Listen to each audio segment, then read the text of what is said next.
ఓం నమో వెంకటేశాయ. ఆధ్యాత్మిక విశేషాలకు స్వాగతం. ముందుగా ప్రధాన అంశాలు. మన్నారు పోలూరులో సీతారాముల కళ్యాణం కనులారా వీక్షించి తరించిన భక్తజనం.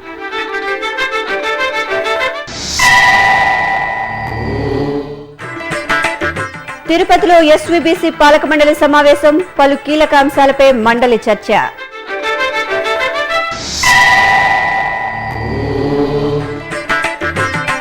సర్వభూపాల వాహనంపై సర్వాంతర్యామి దర్శనం, బ్రహ్మోత్సవ శోభతో అలరారుతున్న నాగలాపురం.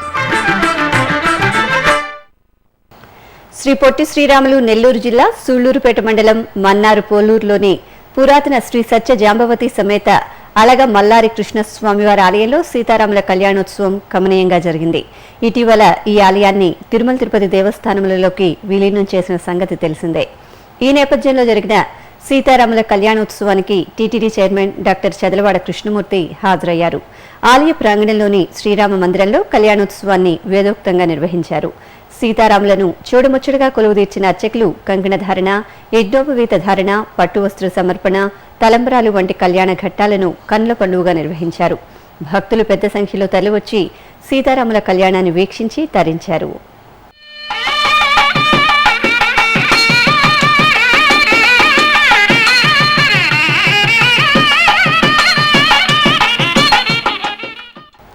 శ్రీ వెంకటేశ్వర భక్తి ఛానల్లో నాణ్యమైన ప్రసారాలు అందించేందుకు వీలుగా సోమవారం తిరుపతిలో జరిగిన శ్రీ వెంకటేశ్వర భక్తి ఛానల్ పాలక మండలి సమావేశం కీలక నిర్ణయాలు తీసుకుంది. ఇందులో భాగంగా భక్తులందరూ ఎప్పుడెప్పుడా అని ఎదురు చూస్తున్న అన్నమయ్య పాటకు పట్టాభిషేకం ధారావాహికను మే 21 అన్నమయ్య జయంతి నుంచి ప్రసారం చేయాలని నిర్ణయించారు.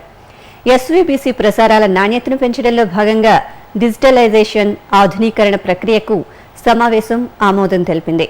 అలాగే ఎస్వీ భక్తి ఛానల్ మరో ఛానల్ను ప్రారంభించేందుకు కావలసిన అనుమతుల సాధనను వేగవంతం చేయాలని నిర్ణయించారు. ఇక ఎస్వీ భక్తి ఛానల్లో వాణిజ్య ప్రకటనల విధానాన్ని సమావేశం సమీక్షించింది. ఏడాది పాటు వ్యాపార ప్రకటనలు ఇచ్చేవారికి ధరల విషయంలో వెసులుబాటు కల్పించాలని నిర్ణయించారు. ఈ సమావేశంలో టీటీడీ ధర్మకర్తల మండలి అధ్యక్షుడు, ఎస్వీ భక్తి ఛానల్ పాలక మండలి అధ్యక్షుడు డాక్టర్ చదలవాడ కృష్ణమూర్తి అధ్యక్షతన జరగగా TTD EO, SVBC managing director doctor Sambasiva Rao, SVBC board సభ్యులు K Raghavendra Rao, O Balaji, SVBC ముఖ్య కార్యనిర్వహణాధికారి ఏవి నరసింహరావు పాల్గొన్నారు. నాగలాపురం శ్రీ వేదనారాయణ స్వామివారి ఆలయంలో వార్షిక బ్రహ్మోత్సవాలు వైభవపేతంగా జరుగుతున్నాయి. ఈ సందర్భంగా జరిగిన కల్పవృక్ష సర్వభూపాల వాహన సేవలు భక్తులకు ఆధ్యాత్మిక ఆనందాన్ని కలుగజేశాయి. సర్వాలంకార శోభితంగా కొలువుతీరిన శ్రీదేవి భూదేవి సమేత స్వామివారిని పుష్పశోభితంగా సిద్ధం చేసిన సర్వభూపాల వాహనంపై కొలువుదీర్చి హారతులు సమర్పించారు.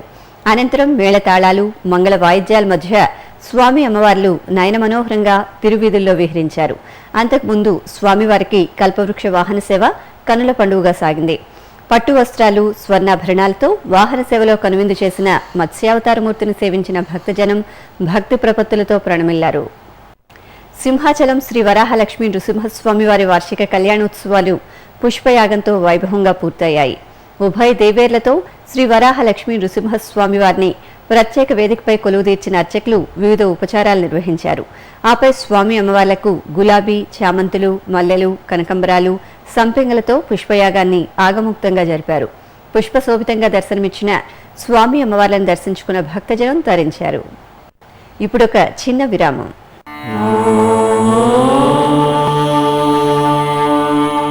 మానవ సేవే మాధవ సేవ అనే మహత్తర ఆశయంతో వికలాంగులైన వారికి ఎముకలు, కీళ్లు, వెన్నెముక సంబంధమైన గాయాలతో బాధపడే నిరుపేదలైన రోగులకు పూర్తి స్థాయిలో ఉచితంగా సేవ చేయడానికి అత్యాధునిక పరికరాలతో బర్డ్ సంస్థను స్థాపించి బర్డ్ ట్రస్ట్ను నిర్విరామంగా నడుపుతోంది తిరుమల తిరుపతి దేవస్థానం. ఈ ట్రస్టులో మీరు పాలు పంచుకోండి. శ్రీ వెంకటేశ్వర స్వామివారి అనుగ్రహం పొందండి. Website ID www.tirumala.org. ఓం నమో వెంకటేశాయ. ఆధ్యాత్మిక విశేషాలకు తిరిగి స్వాగతం. చిత్తూరు జిల్లా పెద్దతిప్పసముద్రం మండలం కందుకూరు గ్రామంలో కొలువైన శ్రీ పట్టాభిరామస్వామి ఆలయ వార్షిక బ్రహ్మోత్సవాలు కనుల పండుగగా జరుగుతున్నాయి. ఉత్సవాలలో భాగంగా స్వామివారి గరుడోత్సవం ఘనంగా జరిగింది. ముందుగా సీతాలక్ష్మణ సమేత శ్రీ పట్టాభి రామచంద్రమూర్తిని అందంగా అలంకరించారు.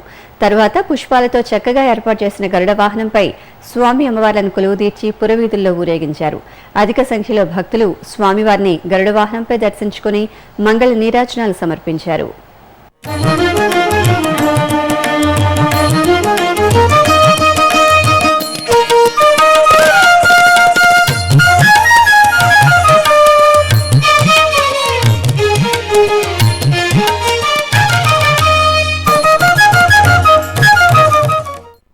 చిత్తూరు జిల్లా పలమనేరులో శ్రీ సీతారామాలయంలో నవమి వేడుకలలో భాగంగా సీతారాముల కళ్యాణోత్సవాన్ని కన్నుల పండుగగా నిర్వహించారు. సీతారాములను అందంగా అలంకరించి కళ్యాణ వేదికపై కొలువుదీర్చారు. పండితులు వేద మంత్రాలు పఠిస్తుండగా కళ్యాణ ఘట్టాలను భక్తజన రంజకంగా జరిపారు. సీతారాముల కళ్యాణాన్ని తిలకించేందుకు భక్తులు పెద్ద సంఖ్యలో తరలివచ్చారు. ఆదర్శ దంపతుల కళ్యాణ వేడుకను వీక్షించి తరించారు. సీతారాముల అనుగ్రహాన్ని పొందారు. 3 శతాబ్దాల చరిత్రను సొంతం చేసుకుని భక్తుల కొంగు బంగారంగా భాసిల్లుతోంది భాగ్యనగరంలోని శ్రీ శంఖేశ్వర స్వామివారి దేవాలయం. చక్కటి నిర్మాణంతో, ఆకాశాన్నంటే ధ్వజస్తంభంతో, పరివార మూర్తులతో భాసిల్లుతున్న ఈ మహిమాన్విత శంఖేశ్వరాలయ విశేషాలను తెలుసుకుందాం. భాగ్యనగరం సరూర్ నగర్ మండలం సైదాబాద్లో కొలువైన ఆలయమే మనం ఇప్పుడు దర్శిస్తున్న శ్రీ శంఖేశ్వర స్వామి దేవాలయం. 3 శతాబ్దాల చరిత్రను సొంతం చేసుకుని భక్తుల కల్పతరువుగా అలరారుతున్న ఆలయమిది. ప్రశాంత వాతావరణంలో నిలవైన ఈ ఆలయ ప్రధాన ముఖమండపంపై శ్రీ పార్వతీ సమేత పరమేశ్వరుడు, విఘ్న రాజాధిపతి శ్రీ వినాయక స్వామి, శ్రీ సుబ్రహ్మణ్య స్వామి, ఆంజనేయ స్వామి వార్ల మూర్తులు భక్తులకు దర్శనమిస్తాయి. ఇక ఆలయ ప్రధాన ముఖద్వారం ఎదురుగా బంగారు వర్ణంలో మెరిసిపోతూ ఎత్తైన ధ్వజస్తంభం కనిపిస్తుంది. ధ్వజస్తంభానికి ఎదురుగా శ్రీ పంచముఖ ఆంజనేయ స్వామి నిలువెత్తు విగ్రహం భక్తుల మదిని పరవశింపచేస్తుంది. ప్రధాన గర్భాలయంలో శ్రీ మంగళగౌరీ సమేత శ్రీ శంఖేశ్వర స్వామివారు భక్తుల్ని దివ్యంగా అనుగ్రహిస్తూ ఉంటారు. ప్రధాన ఆలయం కుడివైపున శ్రీ సరస్వతీదేవి ఆలయం, ఎడమవైపున శ్రీ గణేశుని ఆలయాలు భక్తుల పూజలు అందుకుంటున్నాయి. శ్రీ నందీశ్వరుడు, నవగ్రహ దేవతలను భక్తులు దర్శించుకోవచ్చు. ఈ ఆలయాన్ని సందర్శించి శ్రీ శంఖేశ్వర స్వామివారిని మనసారా మొక్కుకుంటే సంతాన భాగ్యం ప్రాప్తిస్తుందని భక్తుల నమ్మిక. ఏటా ఈ ఆలయంలో మహాశివరాత్రి ఉత్సవాలు, వినాయక స్వామి నవరాత్రులు ఘనంగా నిర్వహిస్తారు. అలాగే ప్రతి శని, మంగళవారాల్లో విశేష పూజలు జరుగుతాయి. హైదరాబాద్ గౌలీపుర కోటబుర్జు బంగారు మైసమ్మ దేవాలయంలో మైసమ్మ విగ్రహ ప్రతిష్ఠ ఘనంగా జరిగింది. 4 శతాబ్దాల చరిత్ర కలిగిన ఈ ఆలయాన్ని గోల్కొండ ఆస్థానంలో పనిచేసిన అక్కన్న మాదన్నలు నిర్మించినట్లు తెలుస్తోంది. ఈ ఆలయ చారిత్రక ప్రాధాన్యాన్ని పరిరక్షిస్తూ మైసమ్మ విగ్రహాన్ని పునః ప్రతిష్ఠించారు. ఈ సందర్భంగా వివిధ యాగశాల క్రతువులను నిర్వహించారు. అనంతరం బంగారు మైసమ్మ విగ్రహాన్ని ప్రతిష్ఠించారు. భక్తులు అమ్మవారిని దర్శించుకుని ధన్యులయ్యారు. తిరుపతి సమీపంలోని అక్కారాంపల్లిలో కొలువైన శ్రీ కోదండరామాలయంలో శ్రీరామనవమి ఉత్సవాలు ఘనంగా ప్రారంభమయ్యాయి. ఉత్సవాలలో భాగంగా శ్రీ సీతారాముల కళ్యాణం చూడముచ్చటగా నిర్వహించారు. స్వామి అమ్మవార్లను స్వర్ణాభరణ శోభితంగా అలంకరించి చక్కగా ఏర్పాటు చేసిన కళ్యాణ వేదికపై కొలువు తీర్చారు. భక్తులు తన్మయత్వంతో వీక్షిస్తుండగా మేళతాళాలు, మంగళ వాయిద్యాలతో కళ్యాణాన్ని నిర్వహించారు. భక్తులు జై శ్రీరామ్ నామస్మరణ చేస్తూ స్వామి అమ్మవార్లను సేవించుకున్నారు. ఇక 4 రోజుల పాటు నిర్వహించే ఉత్సవాలలో భాగంగా శ్రీరామ పట్టాభిషేకం, వసంతోత్సవం, తోటోత్సవాలను నిర్వహిస్తారు. చిత్తూరు నగరంలో శ్రీ కోదండరామాలయంలో నవమి బ్రహ్మోత్సవాలు కన్నుల పండుగగా జరుగుతున్నాయి. స్వామివారి వాహన సేవలలో భాగంగా గజవాహనంపై కొలువుదీరి భక్తులను కటాక్షించారు.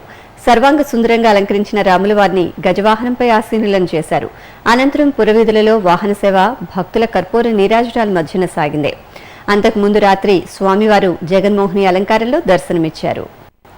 నవ్యాంధ్రప్రదేశ్ రాజధాని అమరావతి పరిధిలోని వైకుంఠపురంలో ఆంజనేయ స్వామి, గరుత్మంతుడి విగ్రహ ప్రతిష్ఠ వేడుకగా జరిగింది.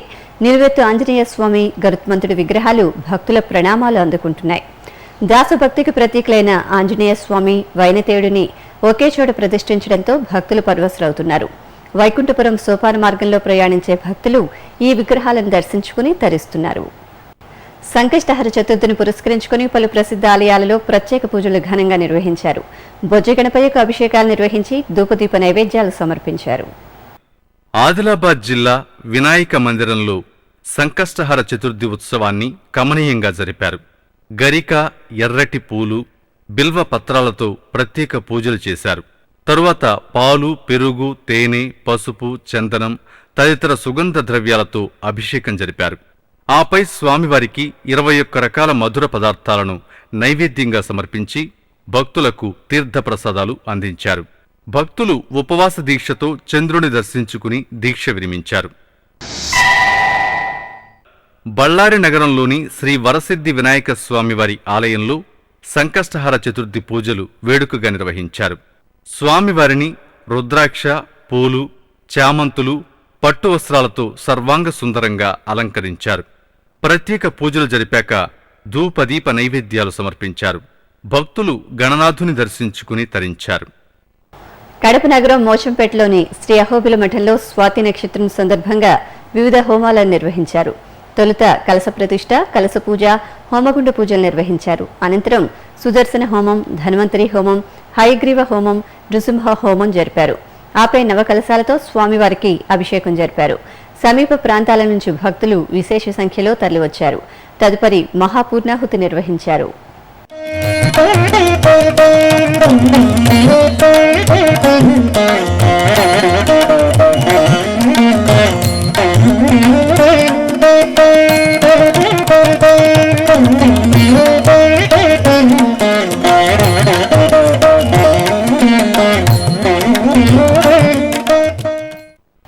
శ్రీకాకుళం జిల్లా బావాజీపేటలోని శ్రీ పాదాలమ్మ నీలమ్మతల్లి అమ్మవారి సిరిమానోత్సవం కమనీయంగా జరిగింది. ఈ సందర్భంగా చల్లని తల్లికి జలాభిషేకం నిర్వహించారు. వివిధ ప్రాంతాల నుంచి తరలివచ్చిన మహిళలు ఘటాలను శిరస్సుపై ధరించి ఊరేగింపుగా అమ్మవారి సిరిమాను వద్దకు చేరుకున్నారు. అక్కడ అమ్మవారి ప్రతిరూపంగా భావించే సిరిమానుకు మహిళలు పసుపు, కుంకుమతో పూజలు చేసి అభిషేకం నిర్వహించారు. ఈ నెల 27వ తేదీ నుంచి జరిగే సిరిమానోత్సవాల సందర్భంగా అభిషేకం నిర్వహించారు. కర్నూలు నగరంలో హనుమాన్ శోభాయాత్ర ఘనంగా జరిగింది. కర్నూలులోని జమ్మిచెట్టు ప్రాంతం నుంచి ఈ యాత్ర వేడుకగా సాగింది. భక్తులు శ్రీరామనామ స్మరణలు చేస్తూ హనుమాన్ శోభాయాత్రను వేడుకగా జరిపారు. భక్తులు పెద్ద సంఖ్యలో ఈ శోభాయాత్రలో పాల్గొన్నారు. ఆద్యంతం భజనలు, రామకీర్తనలతో శోభాయాత్ర జరిగింది. ఓవైపు శ్రీ దేవసేన సమేత శ్రీ సుబ్రహ్మణ్య స్వామివారి తిరుకల్యాణోత్సవం, మరోవైపు శ్రీ సీతారాముల కళ్యాణోత్సవంతో తిరుత్తని పులకించింది. ఆ ఉత్సవ విశేషాల సమాహారం మీకోసం. తమిళనాడు రాష్ట్రం తిరుత్తణి కొండపై కొలువైన శ్రీ సుబ్రహ్మణ్య స్వామివారి ఆలయంలో స్వామివారి తిరుకల్యాణోత్సవం నేత్రపర్వంగా నిర్వహించారు. వార్షిక బ్రహ్మోత్సవాల ముగింపు ఉత్సవంలో భాగంగా జరిపిన శరవణ భౌని కళ్యాణాన్ని భక్తులు కనులారా వీక్షించి పరవశులయ్యారు. ఉత్సవంలో ముందుగా సర్వాంగ శోభితంగా అలంకరించిన శ్రీ సుబ్రహ్మణ్య స్వామి ఉత్సవమూర్తిని అశ్వవాహనంపై, శ్రీ దేవసేన అమ్మవారిని పల్లకీపై కొలువుదీర్చి ఊరేగింపుగా కళ్యాణ వేదిక వద్ద వేంచేపు చేశారు. వేద పండితుల వేద మంత్రోచ్చారణలు, మంగళ వాయిద్యాల ప్రయుక్తంగా స్వామివారి తిరుకల్యాణాన్ని నిర్వహించారు. అదేవిధంగా తిరుత్తణి నగరంలోని శ్రీ వాసవి కన్యకా పరమేశ్వరి దేవి ఆలయంలో సీతారాముల కళ్యాణోత్సవం శోభాయమానంగా నిర్వహించారు. ఆదర్శ దంపతులైన సీతారాముల్ని పట్టు వస్త్రాలు, పుష్పాలతో సర్వాంగ శోభితంగా అలంకరించి కళ్యాణ వేదికపై వేంచేపు చేశారు. మేళతాళాలు, మంగళ వాయిద్యాల ప్రయుక్తంగా కంకణ ధారణ, యజ్ఞోపవీత ధారణ, మాంగళ్య పూజ, మాంగళ్య ధారణ, తలంబ్రాల ఘట్టాలను భక్తి శ్రద్ధలతో నిర్వహించారు. ఇప్పుడొక చిన్న విరామం.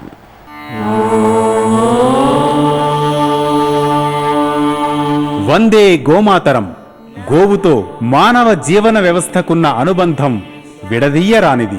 గోసంతతిని సంరక్షించాలన్న మహత్తర ఆశయంతో గోమాత విశిష్టతను తెలియజేస్తూ మన సనాతన సంప్రదాయ పరిరక్షణ ధ్యేయంగా తిరుమల తిరుపతి దేవస్థానం నెలకొల్పినదే శ్రీ వెంకటేశ్వర గో సంరక్షణ ట్రస్ట్. ఈ సత్సంకల్పానికి మీరు చేయూతనిచ్చే అవకాశం పొందండి. శ్రీవారి కరుణకు పాత్రులు కండి. మరిన్ని వివరాలకు 087722333333. ఓం నమో వెంకటేశాయ. ఆధ్యాత్మిక విశేషాలకు తిరిగి స్వాగతం. చిత్తూరు జిల్లా ఐరాల మండలం పొలకలలోని శ్రీ లక్ష్మీ నరసింహస్వామి ఆలయంలో సుదర్శన హోమాన్ని నిర్వహించారు. శ్రీ లక్ష్మీ నరసింహస్వామి వారి ఆలయ జీర్ణోద్ధరణ జరిగి ఏడాది పూర్తయిన సందర్భంగా త్రయాహ్నిక దీక్షతో పూజా కార్యక్రమాలు నిర్వహించారు. ఈ కార్యక్రమాలలో భాగంగా సుదర్శన హోమం ఆగమోక్తంగా జరిపి పూర్ణాహుతి సమర్పించారు. అనంతరం శ్రీ లక్ష్మీ నరసింహస్వామి వారికి వైభవంగా పాలు, పెరుగు, కొబ్బరి నీరు, తేనె తదితర పరిమళ భరిత ద్రవ్యాలతో స్నపన తిరుమంజనం నిర్వహించారు. భక్తులు స్వామివారిని దర్శించుకుని తరించారు.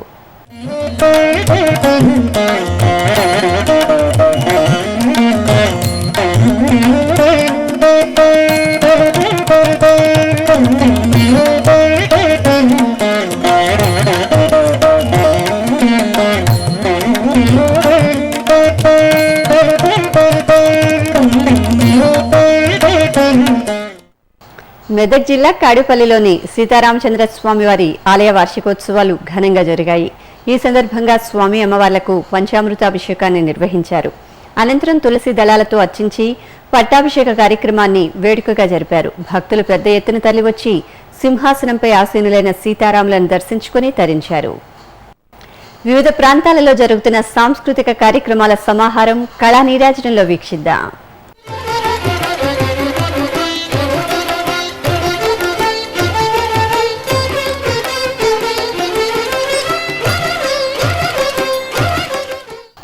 తిరుమలలోని నాదనీరాజనం వేదికపై ఒడిస్సీ నృత్యం ఆద్యంతం ఆసక్తికరంగా సాగింది. భువనేశ్వర్కు చెందిన దుర్గా చరణ్ రణబీర్ బృందం చక్కటి అభినయంతో చేసిన నృత్యం శ్రీవారి భక్తులకు నేత్రానందాన్ని కలిగించింది.